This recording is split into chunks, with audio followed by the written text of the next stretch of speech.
Айгүл Сулайманова 2010 жылкы Коголаңда бир тууган агасы милиция кызматкери Мыктыбек Сулаймановдон айрылган. Анда куралсыз 13 милиция кызматкери Бишкек Ош-Унаа жолун тосун уюштуруп, каршылыкка чыккан элге түшүндүрүү иштерин жүргүзүп жаткан маалда башаламандык жараткандар аларды сабап, Сулаймановду өлтүрүп, мыкаачылык менен өрттөп жиберишкен. Мындай кылмышка барган адамдын бошотулушуна каршы экендиктерин маркумдун карындашы айтып өттү.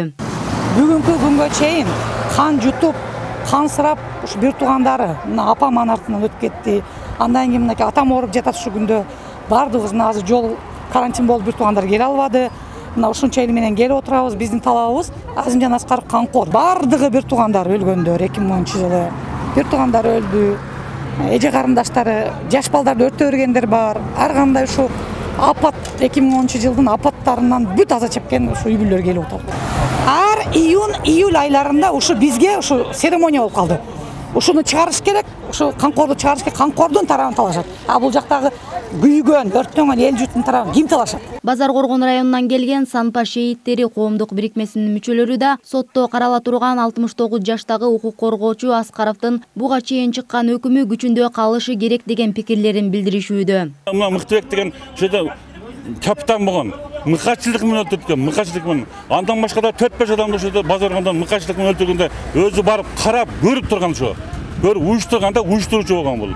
Анан кийин ал өкмөт жоңокто сүрүштүргөн да, сүрүштүрүп доказат кылып. Жогорку сотто өмүрүнүн акырына чейин эркинен ажыратылган Аскаровдун кассациялык арызын кароого байланыштуу сот имаратынын алдына 20дан ашык жаран келди. Чогулгандар бирин-бирин сураштырып, араларында бейтаныш адамдардан күмөн санап, пикир келишпестик жаралды. Жабырлануучулардын жакындары аларды Аскаровдун бошотулушуна кызыктар бейөкмөт уюмдардын өкүлдөрү деп эсептешип, кайым айтыша кетишти.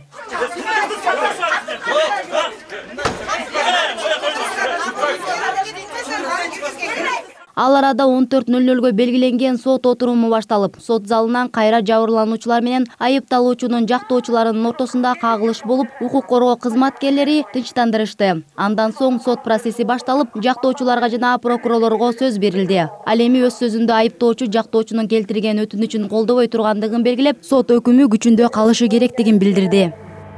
Соттук коллегиясынын 2017 жылдын 20 январда күчүндө калтырып,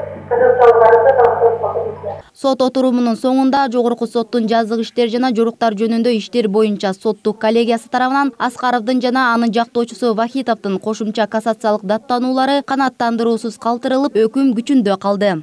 Кыргыз Республикасынын Жогорку соттунун жазык иштери жана жоруктар жөнүндө иштер боюнча соттук коллегиясы тарабынан Аскаров жөнүндө Жалал Абад облусунун Базар Коргон райондук сотунун 2010 жылдын 15 сентябрындагы жана Чүй облустук сотунун 2017 жылдын 24 январындагы өкүмдөрүнө карата соттолгон Аскаровдун жана анын жактоочусу Вахитовдун кассациялык даттанууларынын негизинде жазык иши каралып, Кыргыз Республикасынын Жогорку сотунун жазык иштери жана жоруктар жөнүндө иштер боюнча соттук коллегиясынын 2020 жылдын 13 майында токтому менен Аскаров жөнүндөгү Чүй облустук сотунун жазык иштери жана административдик укук бузуулар жөнүндө иштер боюнча соттук коллегиясынын 2017 жылдын 24 январындагы өкүмү күчүндө калтырылды.